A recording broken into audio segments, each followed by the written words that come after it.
Olá, amados, a paz do Senhor Jesus. Aqui quem vos fala é o diácono Daniel Barros para o canal Irmãos Barros, compartilhando conhecimento. Peço que faça a sua inscrição e compartilhe os nossos vídeos para que possamos alcançar o maior número de pessoas. Nessa oportunidade irei tratar sobre ressurreição dos mortos. Já temos em nosso canal um tema que fala princípio de dores. Esse é o segundo da série, escatologia, ressurreição dos mortos. E um terceiro, trataremos sobre o arrebatamento da igreja. Nessa oportunidade falarei sobre uma principal doutrina da nossa fé e religião cristã, que é a certeza, a convicção que temos de que as pessoas que morreram irão ressuscitar no grande dia do Senhor. Há uma frase por aí que as pessoas citam dizendo: tem jeito para tudo, menos para a morte. Mas eu lhe afirmo que até para a morte tem jeito, porque Deus é o dono da vida e detentor de toda a autoridade. Em Romanos, capítulo 6, versículo 23, a Bíblia diz que o salário do pecado é a morte, mas o dom gratuito de Deus é a salvação e a vida eterna por intermédio do nosso Senhor e Salvador Jesus Cristo. Logo, a morte é uma segunda chance que Deus dá ao homem de se relacionar com Ele. Pois Adão, quando pecou no Jardim do Éden, em sua natureza espiritual, se Deus não o tivesse castigado e dado a morte a ele como único meio de se relacionar com Deus, mais à frente, ele seria um pecador eterno, assim como Lúcifer, e não estaríamos aqui. Evangelho de João, capítulo 11, versículo 25, Jesus diz: eu sou a ressurreição e a vida, e aquele que crê em mim, ainda que esteja morto, viverá. Uma certeza que Jesus dá, que aquele que está morto, se está vinculado a Cristo Jesus, tem a certeza de salvação. Em 1 Coríntios, capítulo 15, versículo 21, a Bíblia diz que por um homem o pecado entrou no mundo, mas por um homem a ressurreição e a vida eterna. Esses homens são Adão e Jesus. Se por Adão o pecado nos alcançou, por Jesus a salvação nos alcança também. Em 1 Coríntios capítulo 15, versículo 6, a Bíblia diz que Jesus ressuscita e é visto por mais de 500 homens. Esse fato torna histórico a ressurreição do Senhor Jesus. Traz também a verdade de que o texto não está fundamentado apenas nas Escrituras Sagradas, mas também nos livros de história. Ou seja, há uma certeza de que Jesus, de verdade, ressuscitou. Isso é maravilhoso para a nossa fé. Ela está fundamentada numa realidade viva. Evangelho de João, capítulo 14, versículo 19, é um texto interessante porque estava aí a dificuldade que os discípulos tinham em entender algumas frases que Jesus cita.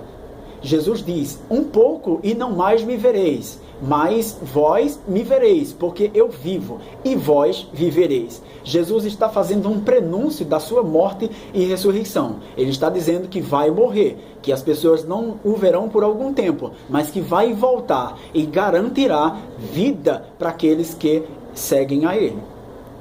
Em 1 Tessalonicenses, capítulo 4, versículo 13 e 14, a Bíblia cita um texto muito especial. Quero ler. Acompanhem comigo na Bíblia Sagrada.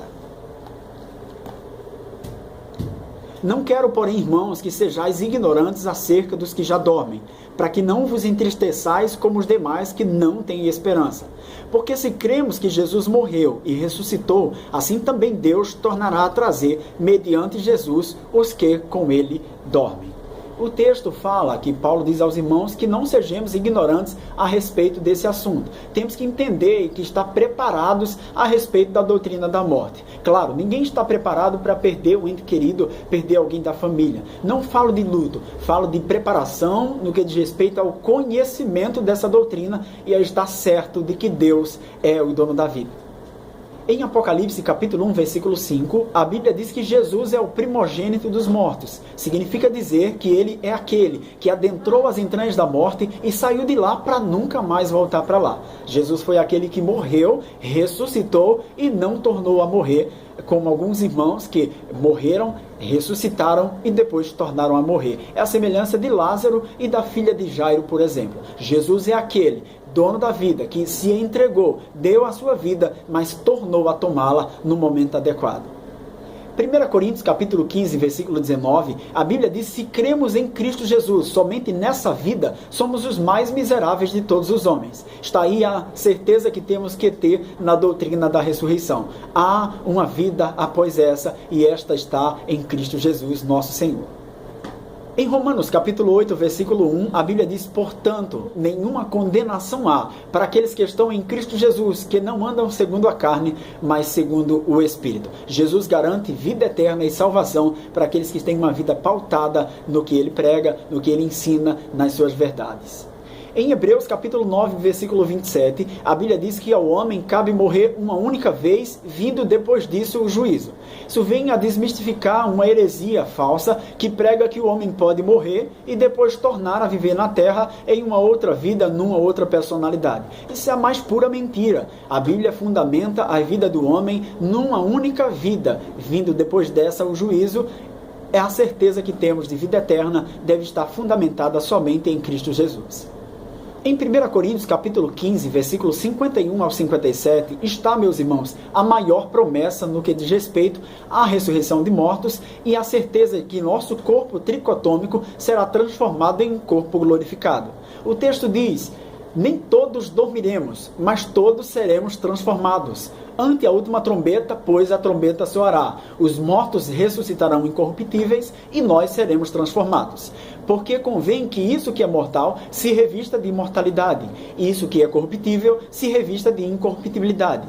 E quando isso que é mortal se revestir de imortalidade, e isso que é corruptível se revestir de incorruptibilidade, então cumprir-se-á a palavra que está escrita: tragada foi a morte na vitória. Ó morte, onde está o teu aguilhão? Ó inferno, onde está a tua vitória? O aguilhão da morte é o pecado e a força do pecado é a lei. Mas graças a Deus que nos dá vitória por intermédio do nosso Senhor e Salvador Jesus Cristo. Veja que texto lindo, que promessa maravilhosa está elencada na Bíblia Sagrada, e essa é a certeza, a convicção que temos. Por isso, pregamos com tanta ênfase que, na verdade, aqueles que estão em Cristo Jesus têm a certeza de vida eterna.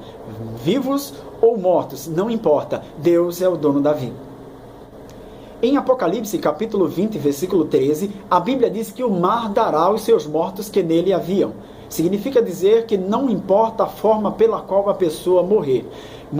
No sentido de que não importa se foi num acidente aéreo, num acidente de carro, num naufrágio, ou se foi incinerada depois de morta. Não estou falando de como a pessoa morreu e de que isso não tem relevância. Tem sim. Eu estou falando de que o corpo dela se encontrará com o Espírito novamente no dia do Senhor e se encontrará com Jesus nos ares, o seu corpo integralmente em perfeito estado. Deus devolverá o corpo para que se encontre com Cristo Jesus nas nuvens. Isso é maravilhoso. E lá nos revestiremos de um corpo glorificado para viver na eternidade com Deus. Eu quero concluir com 1 Coríntios capítulo 15, versículo 24. A Bíblia diz: então chegará o fim, quando tiver entregue o reino do Filho ao Pai, porque convém que reine, e tiver aniquilado todo império, potestade e força, e o nosso último inimigo, que é a morte, será destruído. Até a morte vai morrer, Deus destruirá o império da morte. Não haverá mais choro, nem pranto, nem dor. Apocalipse 21 e 4, Deus enxugará dos nossos olhos toda a lágrima. Não haverá mais funeral, não haverá mais pranto. Viveremos na eternidade e esse tempo talvez seja até pouco para conhecermos o nosso Deus. Então, amados, a morte é de longe o último estado do ser humano. O homem não para na morte. A morte não é o fim do ser humano. Entenda a expressão ser humano. Enquanto somos humanos e padeceremos, somos também um ser espiritual. Temos um espírito e esse depende de Deus. Aleluia. Deus deu o seu único filho para morrer em nosso lugar. Esse foi o maior ato de amor de Deus em relação à humanidade. Quando Deus tinha a humanidade nas suas mãos e podia destruí-la, Deus enviou o seu filho para morrer em nosso lugar. Em Gálatas 3:13, a Bíblia diz que ele se fez maldição por nós. Não é que Jesus foi amaldiçoado, mas ele esteve no lugar da maldição, em nosso lugar, no lugar da propiciação, se entregou em nosso lugar, pagou o nosso preço, e quando nós estávamos destituídos da glória de Deus, Jesus, que é a verdadeira religião, nos religou a Deus novamente. Então Deus não errou com você, Deus não errou conosco. As pessoas que morreram e que perdemos os nossos familiares, por isso falamos, dormem no Senhor. Quando Jesus está na cruz do Calvário, o ladrão da direita diz assim: quando entrares no teu reino, lembra-te de mim. E Jesus falou para ele: hoje mesmo estarás comigo no paraíso. Quero lhe explicar que antes de Jesus morrer, as pessoas que morriam ficavam num Seol, num abismo, num lugar de escuridão. Mas a Bíblia diz que quando Jesus morre, ele vai às profundidades baixas da terra e levou o cativo ao cativeiro. E aquelas pessoas agora inauguram um lugar chamado Seio de Abraão. Um lugar de paz, um lugar de espera do dia da consolidação do plano de Deus. 1 Coríntios, capítulo 2, versículo 9, a Bíblia diz que as coisas que o olho não viu, que o ouvido não ouviu e que não subiram ao coração do homem, são as coisas que Deus tem preparado para os seus filhos. Você está preparado para vivenciar essas coisas? Você crê que a ressurreição e a vida eterna é uma promessa garantida por Deus? Eu espero que sim.